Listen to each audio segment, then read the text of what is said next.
Hello friend, नमस्कार। यशोदा जी ने श्री कृष्ण जी से पूछा, कोई ऐसा व्रत बताएं जिससे स्त्रियों को विधवा होने का भय ना रहे और मनुष्यों की मनोकामनाएं पूर्ण करने वाला हो। श्री कृष्ण जी कहने लगे, माता तुमने अति सुंदर प्रश्न किया है। सौभाग्य की प्राप्ति के लिए स्त्रियों को 32 पूर्णमासी का व्रत करना चाहिए। इस व्रत के करने से स्त्रियों को सौभाग्य प्राप्ति मिलती है। श्री कृष्ण जी कहने लगे कि इस भूमंडल पर एक अत्यंत प्रसिद्ध राजा चंद्रहास से पालित अनेक प्रकार के रत्नों से परिपूर्ण कातिका नाम की नगरी थी। वहां पर धनेश्वर नाम का ब्राह्मण था। उसकी स्त्री अति सुशीला रूपवती थी। दोनों इस नगरी में बड़े प्रेम से रहते थे। धन धान की कमी नहीं थी। उनको दुख था कि उनके यहाँ संतान नहीं थी। एक समय एक तपस्वी योगी उस नगरी में आ गया। वो ब्राह्मण के घर को छोड़कर सभी घरों से भिक्षा लेता था, उनके यहाँ से भिक्षा नहीं लेता था। ब्राह्मण ने यह देख लिया। उन्होंने उस योगी का पीछा किया और उन्होंने पूछा कि महात्मन, आप हमारे घर से भिक्षा नहीं लेते और सबके यहाँ से लेते। उन्होंने कहा कि तुम्हारे घर में संतान नहीं है, जिनके यहाँ संतान नहीं होती है मैं भिक्षा नहीं लेता हूँ। तो इस पर ब्राह्मण ने कहा कि आप मुझे संतान प्राप्ति का उपाय बताएं। तो योगी कहने लगे, ब्राह्मण तुम चंडी की आराधना करो। घर आकर उसने अपनी स्त्री से सब कहा और तप के निमित्त वन में चला गया। वन में जाकर चंडी की आराधना की, उपवास किया। चंडी ने 16वें दिन स्वप्न में दर्शन दिया। कहा कि धनेश्वर जा तेरे पुत्र होगा, 16 वर्ष की आयु में मृत्यु को प्राप्त होगा।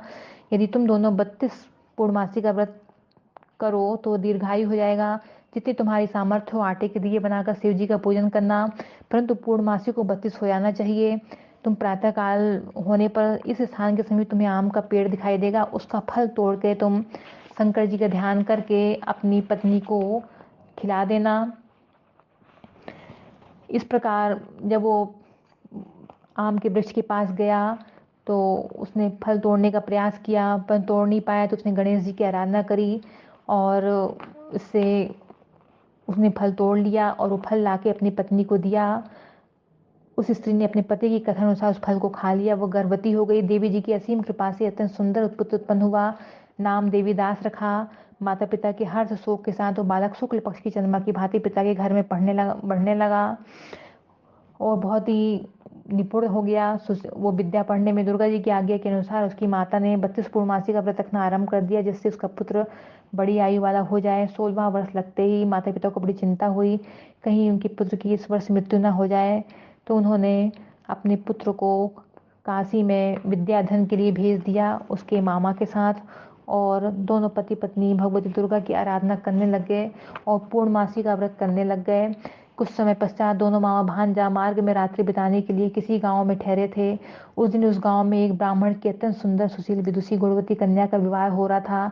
जिस धर्मशाला के अंदर वर और उसकी बारात ठहरी थी, उसी धर्मशाला में देवीदास उनके मामा ठहरे थे। संयोगवश कन्या को तेल आदि चढ़ाकर मंडप का कृत्य किया गया तो लगने के समय वर को धनुर्वात हो गया। वर के पिता ने अपने कुटुंबियों से परामर्श करके निश्चय किया कि देवीदास मेरे पुत्र जैसा सुंदर है, मैं इसका लगन करा दूं। बाद में विवाह के अन्य कार्य मेरे लड़के के साथ हो जाएंगे।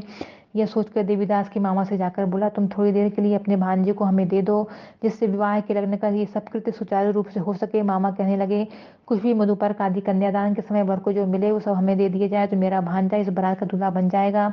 ये बात वर के पिता ने स्वीकार कर ली और उसने अपना भांजा वर बनने को भेज दिया। उसकी साथ सब विवाह का रात्रि में विधि पूर्वक संपन्न हो गया। पत्नी के साथ वो भोजन न कर सका।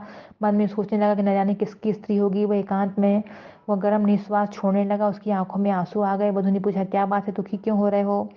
इससे तो वर ने वो सब बातें उस कन्या को बता दी। कन्या कहने लगी कि मेरे साथ आपका लगन हुआ है तो मैं ही आपकी पत्नी हूँ, किसी और की नहीं।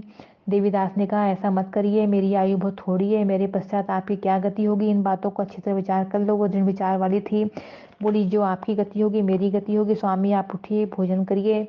इसके बाद देवीदास उसकी पत्नी दोनों ने भोजन किया। शेष रात्रि सोते रहे।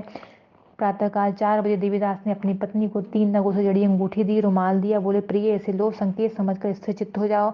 मेरा मरण जीवन जानने के लिए पुष्प वाटिका बना लो, सुगंधि वाली 9 मल्लिका लगा लो, उसको प्रतिदिन जल से सींचा करो, आनंद के साथ खेलो कूदो, उत्सव मनाओ। जिस समय जिस दिन मेरा प्राणांत होगा ये फूल सूख जाएंगे, जब ये हरे हो जाए जान लेना मैं जीवित हूँ।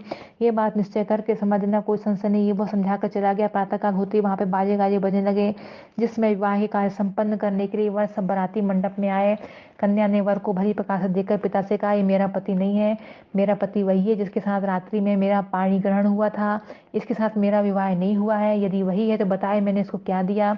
मधुपर्क कन्या दान के समय जो मैंने भूषण आदि दिए उन्हें दिखावे, रात में मैंने क्या गुप्त बातें कहीं सब सुना में। पिता ने उनकी कथन अनुसार वर को बुलवाया। कन्या की सब बातें सुनकर कहने लगा, मैं कुछ नहीं जानता। इसके पश्चात लज्जित होकर अपना मुंह लेकर चला गया। सारी बारात भी अपमानित होकर वहां से चली गई। भगवान श्री कृष्ण बोले, माता इस प्रकार देवीदास काशी विद्याधन के लिए चला गया। कुछ समय बीत गया तो काल से प्रेरित होकर एक सर्प रात्रि के समय उसको डसने के लिए आया, परंतु विषधर के प्रभाव से उसके शयन के स्थान चारों ओर विष की ज्वाला से विषैला हो गया, परंतु व्रतराज के प्रभाव से काट नहीं पाया, क्योंकि पहले ही उनकी माता ने 32 पूर्णमासी का व्रत कर रखा था। इसके बाद मध्याह्न के समय स्वयं काल वहां पर आया, शरीर से प्राणों को निकालने का प्रयत्न करने लगा, जिससे मूर्छित होकर पृथ्वी पर गिर पड़ा। भगवान की कृपा से उसमें पार्वती जी के साथ शंकर जी वहां पर आ गए। उन्हें मूर्छित दशा में देखकर पार्वती जी ने भगवान शिव जी से प्रार्थना किया, महाराज इस बालक की माता ने पहले ही 32 पूर्णमासी का व्रत किया था, इसके प्रभाव से हे भगवान आप इसको प्राण दान दें। भगवान के कहने पर शिव जी ने प्राण दान दिया और वो स्वस्थ होकर बैठ गया। उधर उसकी स्त्री काल की प्रतीक्षा किया करती थी। उसने देखा कि उस पुष्प वाटिका में पत्र पुष्प कुछ नहीं रहे। उससे आश्चर्य हुआ। फिर वो वैसी हरी भरी हो गई, जान गई कि मेरे बधू जीवित हो गई है। देखकर बहुत प्रसन्न मन से अपने पिता से कहने लगी, पिताजी मेरे पति जीवित है, उनको ढूंढिए। जब 16वां वर्ष व्यतीत हो गया तो देवदास जी अपने मामा के साथ काशी से चल दिया। उधर उसको ससुर ढूंढने के लिए अपने घर से जाने ही वाले थे कि दोनों मामा भांजा वहां पर आ गए। उनको आया देखकर इकट्ठा ससुर बड़ी प्रसन्नता के साथ अपने घर में ले आया। उस समय नगर के निवासी भी वहां इकट्ठे हो गए। सबने निश्चय किया कि अवश्य इस बालक के साथ कन्या का विवाह हुआ था। उस बालक को जब कन्या ने देखा तो पहचान लिया, कहा कि यही है जो ये संकेत करके गया था। तदुपरांत सभी कहने कि भला हुआ जो आ गया। सब नगरवासियों ने आनंद मनाया। कुछ दिन बाद देवीदास अपनी पत्नी मामा के साथ अपने ससुर के घर से बहुत सा धन दहेज में लेकर अपने घर के लिए प्रस्थान किया। जब वो अपने गांव के निकट आ गया तो कई एक लोगों ने उसको देखकर उसके माता पिता को पहले ही जाकर खबर दे दी कि तुम्हारे पुत्र देवीदास अपनी पत्नी और मामा सहित आ रहे हैं।